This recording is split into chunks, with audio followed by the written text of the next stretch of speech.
Life, Real Crime is a true crime podcast brought to you by Woody Overton and executive producer Toby Templey.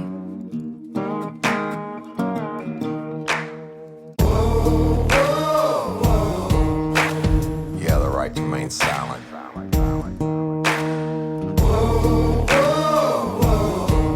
Anything you say can and will be used against you in a court of law. You have the right to an attorney prior to and during any questioning.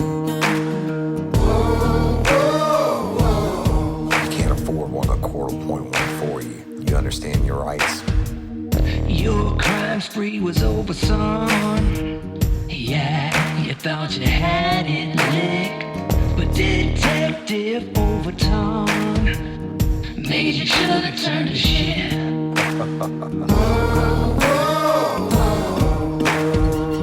Get ready, you're gonna do time.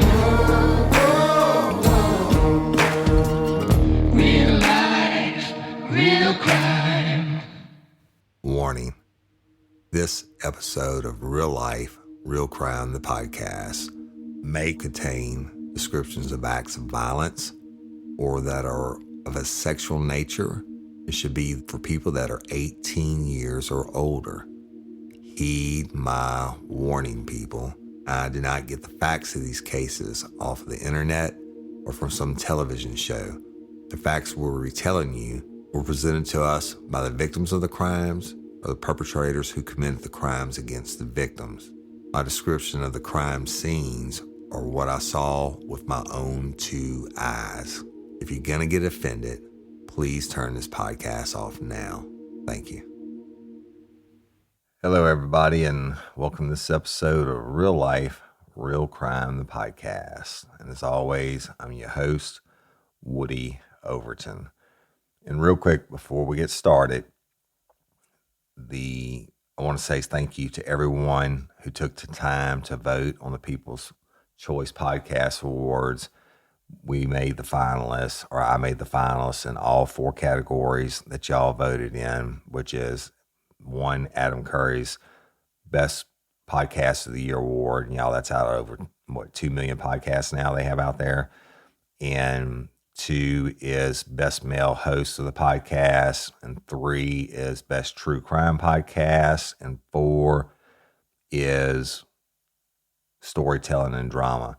So it's huge. Now it's up to the people. They take a cross section of everybody that voted, and they'll email you and ask you, would you like to be a judge for the finalists, right? And so y'all, if you lifers, check your emails. I know a lot of you messaged me already that you did get the email and that y'all voted. And if you do it and take the time to vote again, please vote for me in those categories. Again, we made the finalists in it, which is a huge accomplishment up against the biggest shows in the world.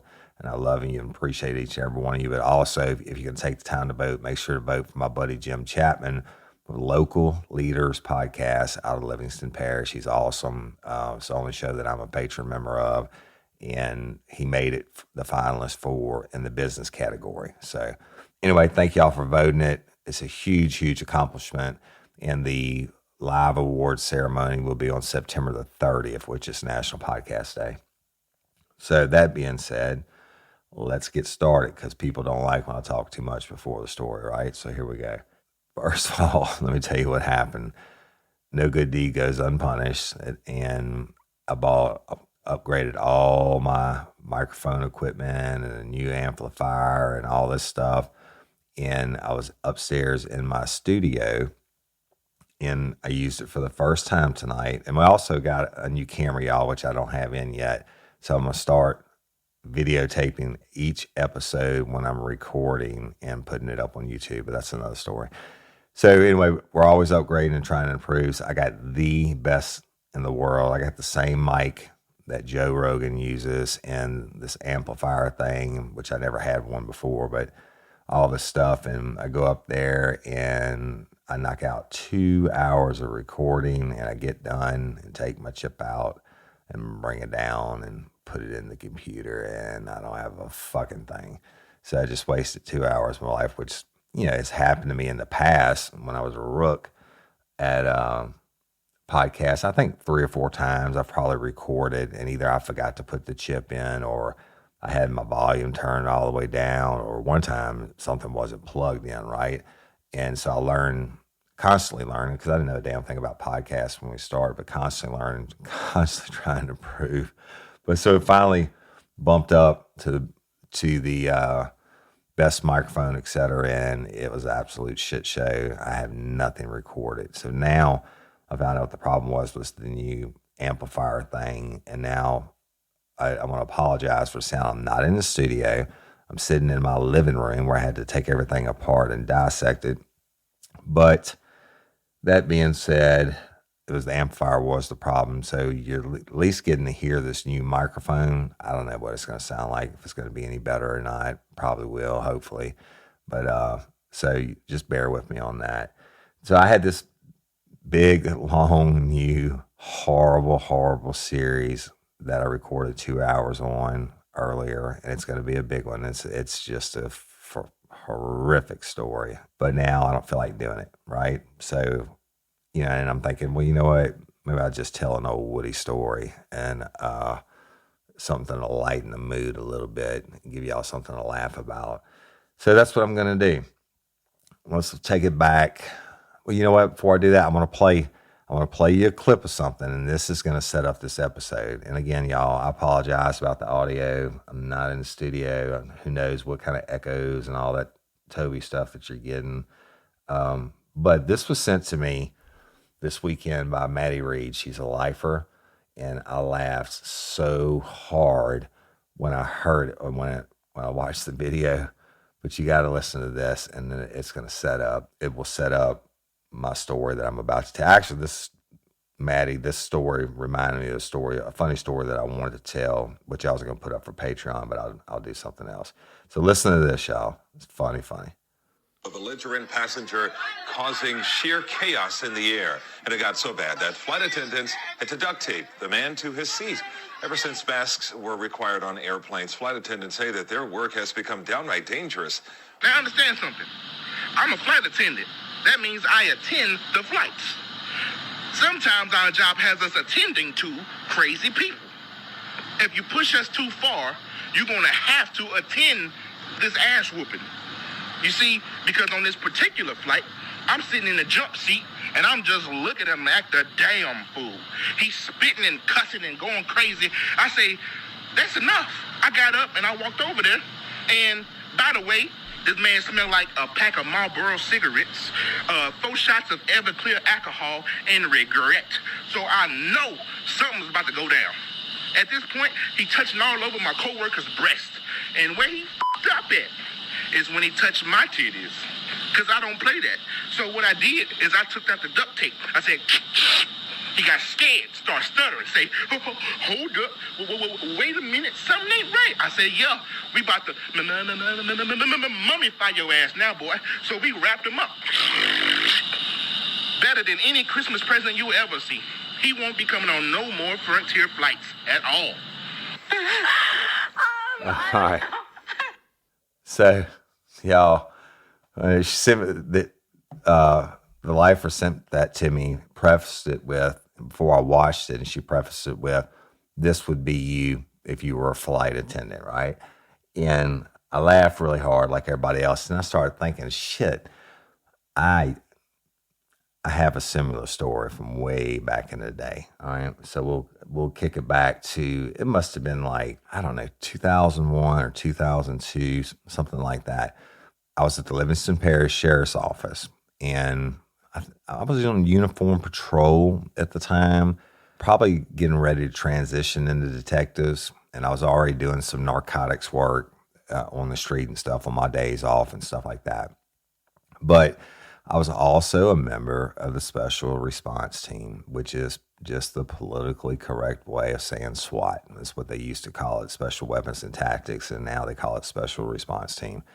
So talk about that for a minute. Jason R. was actually the founder and the head of the Special Response Team for the Livingston Parish Sheriff's Office. At the time, we were one of the only agencies in the whole area that had their own SWAT team or SRT team. But it was in infancy stages, and our sheriff was Willie Graves, and he loved to use, they called us the Men in Black. In certain neighborhoods, they called us the Men in Black, right? They knew when we rolled out, Sugar's fixing to turn the ship for somebody, right? So, but we had the best training and the best equipment, and Willie made sure of that. Now, to get on the special response team, you had to be several things. You had to have at least, I think it was at least 2 years at the time in uniform patrol.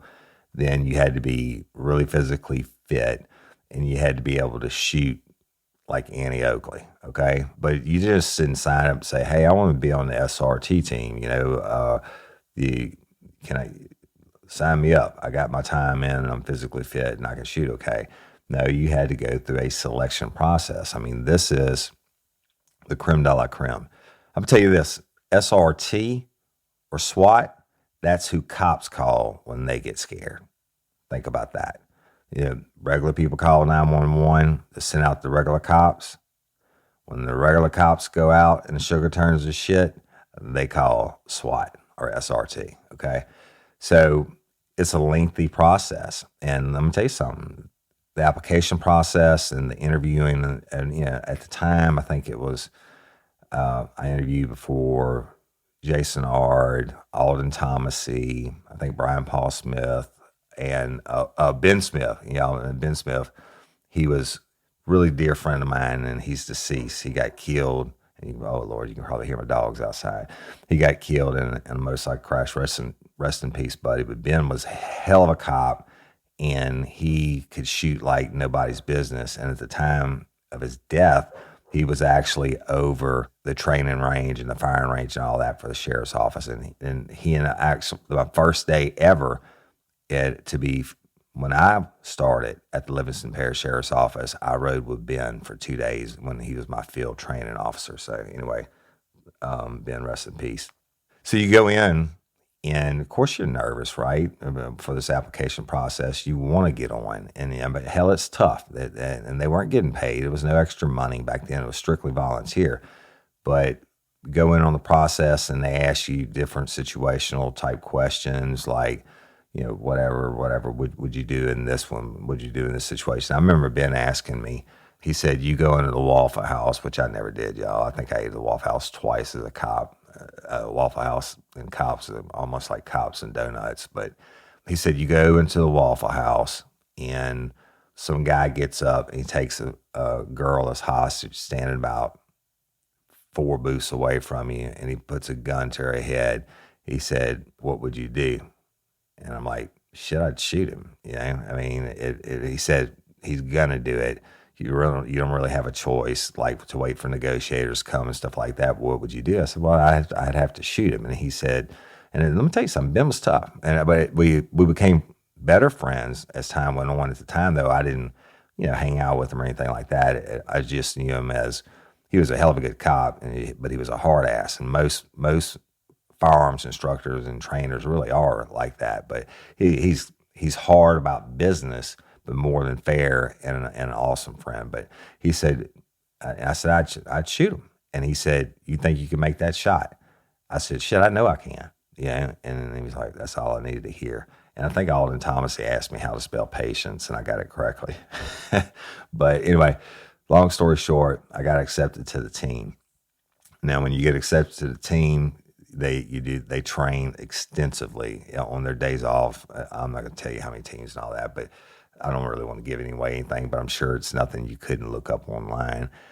It's a lot of training, y'all, and I'm talking about some severe shit. Now, Willie, Sheriff Graves, was always, or actually it was Jason Ard was the forward thinker, and he was looking and going and visiting other SWAT teams around the country, the biggest in the country and the best in the country, and he brought back all the different ideas, and one of them was the obstacle course or the confidence course, and they built that thing at the range. Let me tell you something, it's tough, but that's part of the physical fitness. You have to climb this big tall wall and then run and do these over and under things, and then rope thing, and then the attic crawl and all this stuff. Anyway, it's a long ass course, and it comes around, but it's made to do, by the time you get to the end of it, you run to the range and then you have to shoot.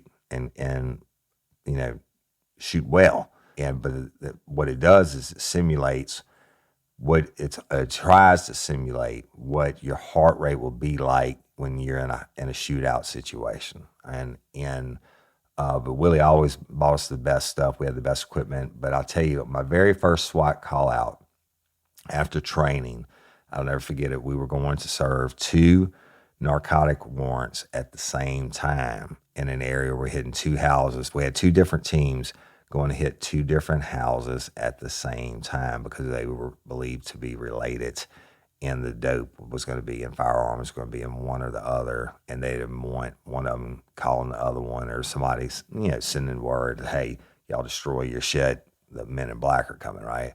So, but I'll never forget it, and all the training we had done. Spark something uncommon this holiday with just the right gift from Uncommon Goods.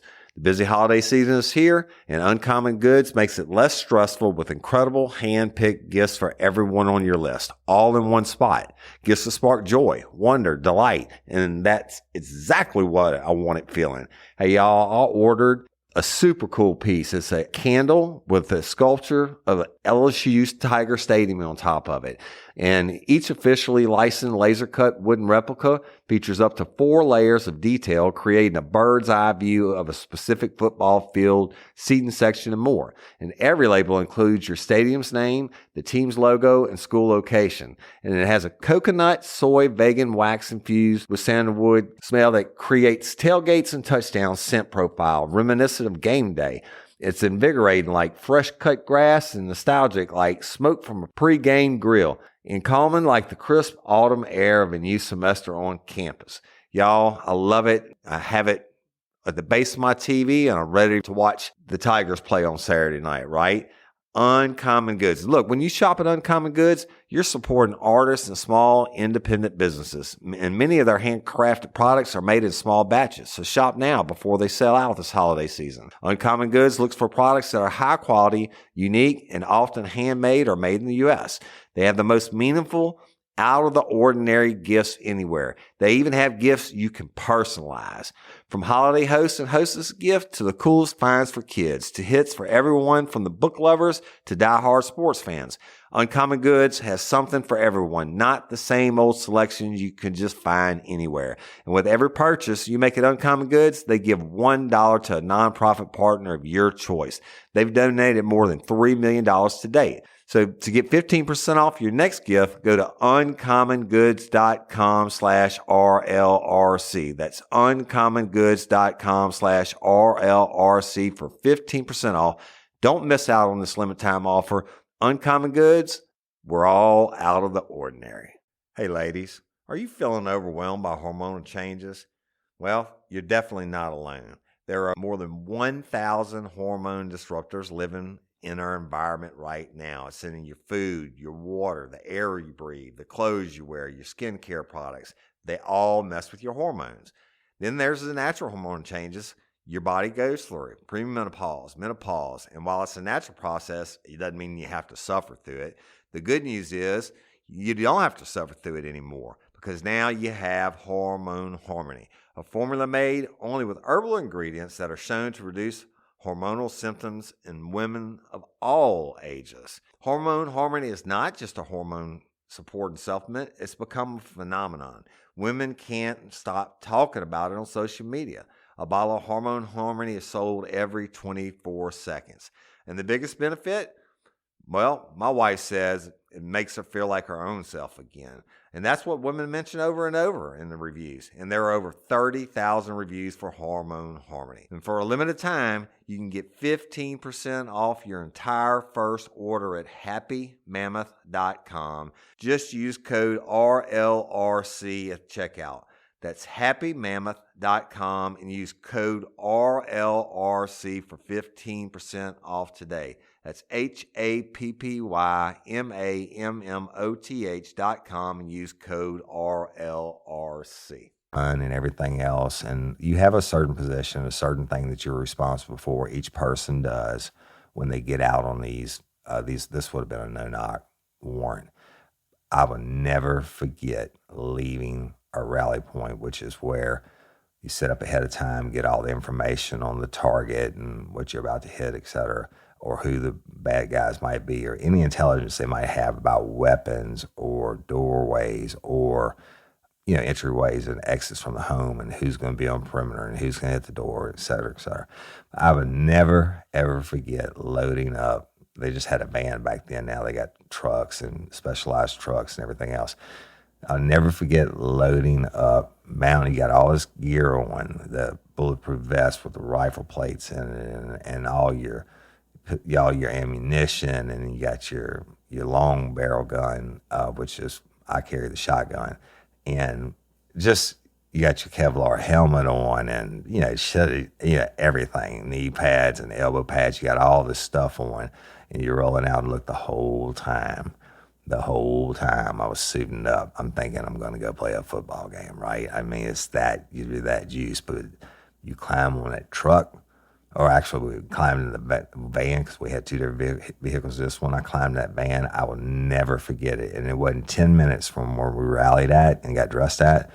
My heart was about to beat out my fucking chest. And I was sweating, but it was nervous. It was nerves, if you will, nervousness. And but you, in times of high stress, when you're in that situation, you always revert back to your training, right? And so that's what they call, like muscle memory. That's why cops or SWAT guys and Army guys, they shoot so much. They practice with their firearms so much, and you practice whether you shoot right-handed, like if your left hand's wounded, and then you pretend like that, and then you'll shoot with your left hand. Training, I'm talking about.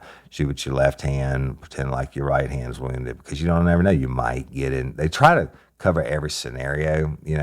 We train from shooting underneath cars and stuff like that. It just, but the reason you do that is when shit does hit the fan, then you revert back to your muscle memory. You revert back to your training. That's a fact. They've proven it's scientifically proven.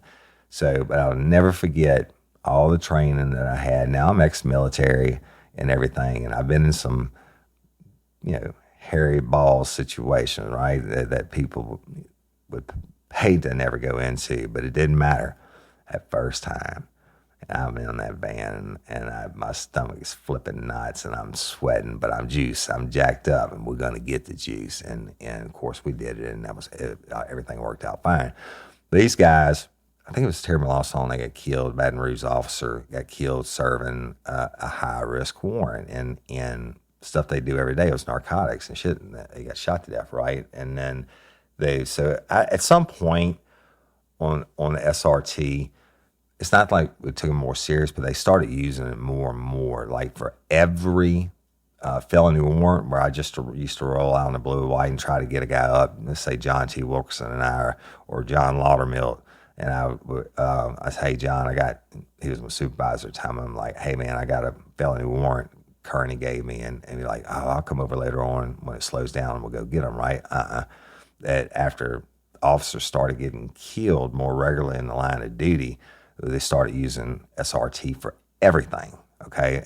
And the problem with that was, for everything from a warrant to call-outs with hostages to narcotic search warrants. I say warrants, warrants for people's bodies. A felony warrant, like Joe Blow pulled a pistol on so-and-so and made them shit their pants, and he goes in and files charges, right? Well, then somebody gets assigned that warrant. You got to go arrest them. They got to the point where they're like, fuck that. We'll use the men in black to do all the high-risk stuff. You know why? Because they are the trained professionals. If the sugar turns to shit, they got to know what to do. But why am I telling you all this? I know that it was before I went into detectives, this little story I'm about to tell you, because when I went into detectives, I was still on SRT. And the problem with that was that if I was working the day shift in detectives and I was on SRT and I got called out, we got called out a lot, I may be out for an hour, I may be out 9 hours, but guess what? I still had to be back in the detective's office the next morning and to work my regular caseload. You didn't get time off. We didn't get paid back then. It was volunteer. Now I think they get something or whatever, but it was I'm gonna say prestige thing. It was. You had to be a badass to make it, and those guys are badasses, and they know what they're doing, right? But it was the camaraderie, the teamwork, and the excitement. Like the Ernest Hemingway says, certainly there's no hunting like the hunting of armed men, and men who've done that and grew to care about it soon cared for little else, something like that, right? So, and that's true. It was always the adrenaline rush. But I can tell you, when I got into detectives, I had to make a decision in my career as to which one I wanted to do, and I went with detectives. And I remember calling Jason up and going to meet with him, like, hey, I got to give it up. And he got it. He understood. I mean, Jason worked all the different positions, and so, but I mean, if you live in Livingston Parish, you have the finest SRT team, one of the ones probably in the nation. And then I know during my time I was there, they even competed on ESPN SWAT team competitions. They would do competitions that weren't televised and win all kinds of awards. Right, that was a big deal for Willie. The sheriff was the SRT team to go compete. So anyway, that being said, I was on the SRT, and we had pagers, y'all. You get a page on a call out, meet at the location. I'm not going to say where. Meet at the location we normally met at for a briefing. Well, I had a blue and white, and my whole trunk was full of SWAT gear, SWAT bag, all the stuff I told you about, the helmets and knee pads and ballistic plates and whatever. I mean, everything you could think of, your firearms and extra, whatever, it doesn't matter. So all your tactical gear, and then your uniforms. Our uniforms weren't actually black. They were like my favorite color, dark, navy blue, almost black. And so I carried that stuff in my trunk no matter where I went. And that's caused some problems over the years when dumbasses, fucking prisons are full of dummies. They decide they want to break into cop cars. Well, if they happen to break into the cop cars or a cop car where the uniform officer was actually on SWAT, I know several cases this happened. They get all kinds of shit they shouldn't, bad guys shouldn't have their hands on, right? So anyway, but I did it. I carried mine in the trunk. I'm not gonna lie to you. And because shit, we got called out all the time. I never knew where I was going to be. And so get the call out page 1019, which is go to such location, and for a briefing. So we get there, and I'll never forget it, y'all. They had some detectives from the Tangipahoa Parish Sheriff's Office, and that's the parish to the due east of Livingston. And it's also the longest parish in the state, running north to south. But they had some detectives in there, and then the teams get in there, and they go into the briefing, and detectives get up and say, "Hey, look, this is what we got. We got a felony warrant or felony warrants, like times a gazillion on this dude." And it was everything, y'all. I think from rape to armed robbery. I mean, everything but murder. But it was a lot of bad shit. And so they read the warrants, and they were like, here's our problem. Every time we go after him, he's at the end of this dead-end road, and he knows we're coming, and he runs. Well, I mean, that shit happens, right? You can figure it out. But if you're at the Tangipahoa Parish Sheriff's Office at the time, I know they didn't have the SWAT or SRT at all. They didn't have a polygraphist. They didn't have a whole lot of anything, really, and really rural. But a lot of the surrounding rural parishes would get us to do their SWAT call-outs for them. St. Helena was the same way and stuff like that. And we'd go assist on other things. Like after Katrina and Rita, and the sheriff was sending our SWAT team or SRT team to go help other parishes. Or New Orleans too. They were the first, Livingston Parish's SRT team was the first SRT team with boots on the ground after the levees broke, other than NOPD, before state police even made it. But anyway, back to it. The detective's like, this dude is a turd that won't flush. He's a shit stain on society, and we've been dealing with our whole career. Okay, yeah, frequent flyer, right? I get that. Then he proceeds to say, he's also got every fucking disease known to man. I'm like, what? And he said he's got, I don't know which is worse, HIV or AIDS. It was an infectious part. I guess it's AIDS, right? He was HIV positive, but he had full-blown AIDS. And he had like hepatitis and all this communicable shit. And I'm like, okay, I get you telling us that. Good information, thank you. But then they said the real kicker. They said, but he's a spitter. The few times we ever get our hands on him, he tries to spit in your eyes to make you infected with all that bullshit he's got going on inside of his body, right? Some shit, he probably had fucking COVID before COVID was invented, is what they were saying. And, just a nasty motherfucker. But hey, he's a real good, what I call a good bad guy. This motherfucker he needed to get off the street, and we were the people to do it, and they knew they couldn't do it. They tried so many times, and he was out on parole or bond or something, I don't remember, but he had committed all these different new offenses, and they knew he was going to run. Now, let me tell you where it was at. What happens is when you get base information like that, somebody is going to go scout or do a reconnaissance of the location the best way that they can. So somebody would have rode with the Tangipahoa deputies probably before this meeting and laid eyeballs on the location, and they would strategically figured out what's the best way to attack this motherfucker. And so this guy lived way, way, way up north in the parish. I think it was right around the Arcola exit, which is probably the third to the last exit before you get in the state of Mississippi. So he lived right off the interstate through the woods. He had a trailer, but you had to get off the interstate to exit and go way up this other road and come down this other side road and shit to get to his long gravel. I can't call it gravel. He couldn't afford gravel. This long dirt driveway. And the way they were explaining it was, but he could see. He always was outside. He was a shade tree mechanic, always outside working on cars and shit and smoking crack and stuff like that. But he could see when somebody turned from like a half mile away, and shit, he would just, run off. But he would run generally in the direction, or he'd run into the woods behind the trailer, the woods in between the trailer and the interstate. Now, the interstate is running north and south, 55. So his trailer would have been set up where it was facing north to south, and he would run into the woods, and the woods weren't that thick, but probably, I don't know, a couple hundred yards maybe. But I mean, you could hear the interstate from his place, but you couldn't see it.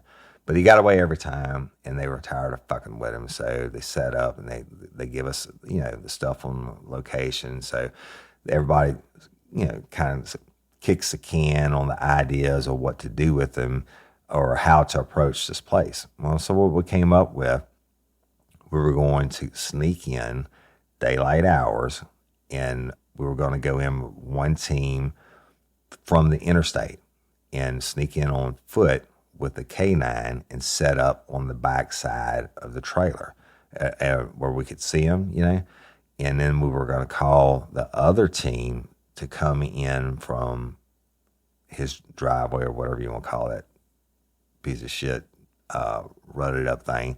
But once we were in position, we were going to call the other guys in, right? And if he ran into the woods, we would have him. All right. So, make the long story short, we load up and, gear up, and I'm going on the team that's going to get dropped off on the side. Back to the spitting thing. And look, we didn't have no fucking face shields. And, nowadays they have these things. If you get a bad guy that spits, they have like spit bags they put over their heads. So they, a little bit holes in it so they can spit, but it can't come out. Well, we didn't have any of that shit. But I had something for his fucking ass. And I got it. When the spitting was discussed, and I said, you don't worry about that. That motherfucker going to spit. We got something for him. And my buddy, Vic Marler, produced that, but we'll get to that in a minute. So we take the long ride up, and through Livingston up, and then hang a left on 55, go north, and we get up there, and somebody had already was close by. They had driven, but not down his driveway, in an unmarked vehicle, and they had two males underneath the tree working on a car, and it was his house, and he didn't run or anything, and they didn't go down the driveway, but so supposedly he was there. And we had his description, y'all. You get all that stuff in an intelligence briefing. So I knew what he looked like, had his photographs and all that stuff. So we go up north, and my heart's beating. Hey, y'all, let me tell you about Gobble. All Gobble meal kits are pre-prepped. That means less work for you and less waste in your kitchen. Their meal kits include everything you need so you can save time at the store or just skip that trip entirely. I got the box in, and I had 3 different meals. I had a Kung Pao chicken, crispy fish tacos, and a beef bourguignon, however you say it. But let me tell you about the classic beef bourguignon. Look, it came with beef pot roast and a beef broth concentrate, red wine demi-glace, cremini mushrooms, cipollone onions, mashed potatoes, baby carrots, and rosemary thyme butter. It was so easy to make. Literally like 15 minutes it took Cindy. And let me tell you something, and all the dishes were fire, but this thing was like a taste explosion in my mouth. It's just unreal. We've got to spend more time together and more time doing the things we love because everything came in this one single box right to my door. So see what a difference Gobble will make for your household. Right now, they're offering my listeners a fantastic limited time deal. You get $120 off across 4 boxes plus free shipping and free cookies. And let me tell you, those cookies, I ate one that was sin baked and it was delicious. Go to gobble.com/reallife. That's GOBBLE.com/real-life for $120 off your first 4 boxes. This offer is not available on the home site, so don't miss out. This is genius. It's taste explosions in your mouth like you never had. Eating this pound a little bit. I'm like, this is good shit, right? You actually get paid to do this. Or actually, that's not SRT paid, but, making a living hunting bad guys. And I remember we pulled up on the wood side, on the interstate side, and they let us out, and we went. And I think there was 3. We had the K9 and the K9 handler and me and one other person. So there's 5 of us. So one person went to the far side of the trailer in the woods in case he ran around that side of the trailer, right? That person couldn't see them. And we snuck up, and the K9 stayed back.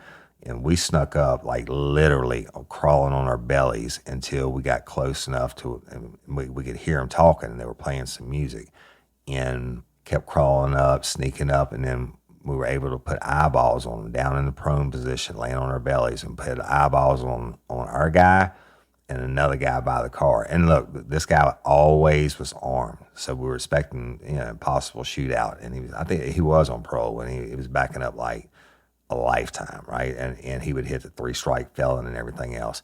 So we sneak up, and it was hot too. I remember that. It was hot, and probably noon or 1 o'clock, something like that. And we sneak up and get eyeballs on them, and they were like, all right, motherfuckers, let's dance. So we whispered into the mic, said, okay, y'all roll. And so we were watching, and we're, probably 30 yards from the 2 guys, and we could hear the cars coming down the thing, and the dude looked up and he said, what the fuck? And then he said, man, fuck. And then look, he didn't run. He turned around and literally nonchalantly walked into the woods right to us, and both of them did. And I guess I think the other guy ended up having warrants too, but they were walking in the woods right to us. And look, at that last second, I mean, he probably had gotten away from him 100 times. At the last second, we jump up, draw down on him, and get on the ground, motherfucker, get on the ground, get on the ground. Show me your hands, get on the ground, and give him loud verbal commands. And then the canine comes up behind us and is barking. He's on a leash. Well, guess what? The spitter is standing up and we're standing up. I mean, the pistol's pointed at him and shit. I don't know. Honestly, we didn't know. He wasn't complying. He didn't raise his hands. The other guy was like, man, fuck y'all. And he didn't raise his hands. And so he wasn't complying with orders. I don't know if he's got a pistol tucked into his waistband. All the other cops are pulling up and he could hear the car door slamming shut, and he said, fuck it. And he bolted. And he tried to go, he didn't make it like 3 feet. And the canine was let loose, and the canine hit him like a ton of bricks, and he goes down and starts eating that ass. Well, then the guy on my side tried to run and I dove on him and tackled him from the back. Well, the canine got the spitter down, and the spitter was like, yeah, I give up. And then when he did that, my guy's fighting, and I'm still screaming commands. The canine comes over and gets in our shit, and the canine handler's having to call him back because the canine's so excited, right? He thinks this, okay. So when the canine's trained, they're trained when an officer goes down, especially their handler, they can go down. They're going to protect that handler. If you're on the bad ground, if you're getting the shit kicked out of however many people or whatever, or they're going to stay on top of you. So the canine was getting on top of me. Asshole over there would try to get up again, and they're fighting him back down in the ground, and they finally get the cuffs on him, and the canine handler gets control of the dogs, get the cuffs on my guy, and would get up. Now all the other cops by this time have made it on the scene, and everybody's there, and we're rounding them up. Get asshole off the ground, the spitter, and he immediately tries to start spitting, and gently guided him into the yard to the car that they were working on, and he was spitting and I said, fuck this. Took out the roll of duct tape.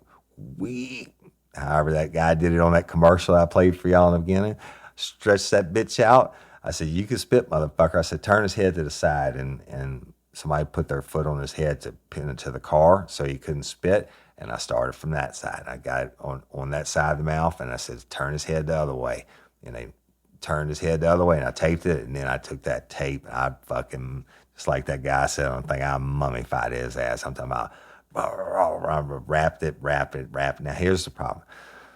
Old boy had a beard, and he hadn't shaved, and then he was kicking his head and fighting or whatever, but you know what? Fuck him. Oh, also, we wore gloves, right? But fuck him. I wasn't going to get it on me. Our guys weren't going to get it on them, and I duct taped the fuck out of him, and I did. And then, of course, the adrenaline was pumped a little bit high and stuff like that. The whole situation. I can't say that I actually reverted back to muscle memory because we never trained with duct tape, but he was duct taped up, and he could breathe through his nose, and he could see through maybe slits in his eyes, but we'll leave it at that. So we arrested him, and the Tangipahoa Parish detectives were on scene, and I think I don't remember. They did have a gun. They had a gun on the hood of the car where where they were working on the car and the hood was up. There was a fucking pistol there. So he walked off and left it. I don't know if he figured this would be the day he'd get caught or something. Maybe the devil inside of him say, hey, don't bring the gun, or maybe you don't want to die today or whatever. But he had no fucking idea the men in black were laying in wait in the woods with eyeballs on him. And he triple dog didn't have any idea that the extra weapon in the arsenal for this one was a roll of duct tape. So spit on that motherfucker. Now, he gets arrested, and because when we were arresting the advisor's rights, we had to transport him to the Tangipahoa Parish Jail and book him on the warrant. Now, picture this. We go to their jail, which is an A-meet, and get him out and bring him in, and the jailer's eyes get big, and he's like, what the fuck, man? And I'm like, he's a spitter. He's like, well, I mean, motherfucker, his whole head's duct tape. I was like, well, I mean, you don't know which way his spit's gonna fly or whatever. It was the heat of the moment. He was fighting us, and we didn't have to put any new charges on him like the 108, 14108, which is resisting, because shit, he's got enough I mean, what's a misdemeanor charge going to do to this guy, or the spitting charge? And fuck it, if they wanted to put it on, they could put it on him, but we weren't going to do the paperwork on it and then have to go to court over there for it and all that. We turned him into the jail. Let's just say he probably looked a little mummified, like that guy said on that flight attendant said, right? And then no big deal, go home. And I think it went 10-8 or back on duty that night or something. And then the next morning, I get a page, and then to call LP1 was Sheriff Willie Graves. And I'm like, uh-oh. And, I was always getting called in. It wasn't Kearney this time, it was a sheriff. But I really didn't have any idea what it was because I just didn't know. But get there, my buddy's sitting in office 10. I'm like, you got a page? He said, yep. And Willie called us in, and he said, look, tell me what happened yesterday up in Arcola. So we told him. And he said, who authorized the use of duct tape on this guy? And I said, Sheriff, he's a spitter. They told us in the briefing he was a spitter. He's got everything in him but Jesus. And he's done it. I mean, he spit in cops' faces before, and there's charges. I mean, his rap sheet was longer than my you-know-what, right? And I told the sheriff, I said, look, he's their turd that won't flush. He's their shitbag, and he always run from them. That's why they called us out. Hell, I didn't say hell in front of the sheriff. He'd had a heart attack. I said, Sheriff, they had to call you to get permission to use us. And he said, you're right. And I said, why? And he said, because he's a bad guy. I said, and they couldn't catch him. I said, that's right. I said, but one of the main things is he's got all these diseases, infectious diseases. And his thing is, when he does get arrested, and when he was in the Department of Corrections, he loved to spit in cops' eyes to try to get them infected. And I said, that's where the duct tape came from. He fought, he resisted, and, that's it. And he said, get the hell out of my office.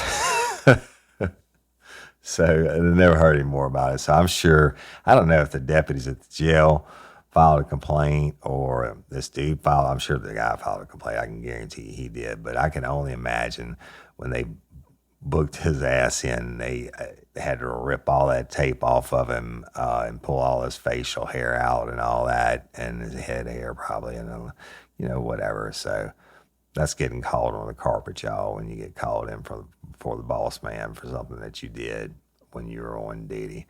And anyway, it doesn't matter.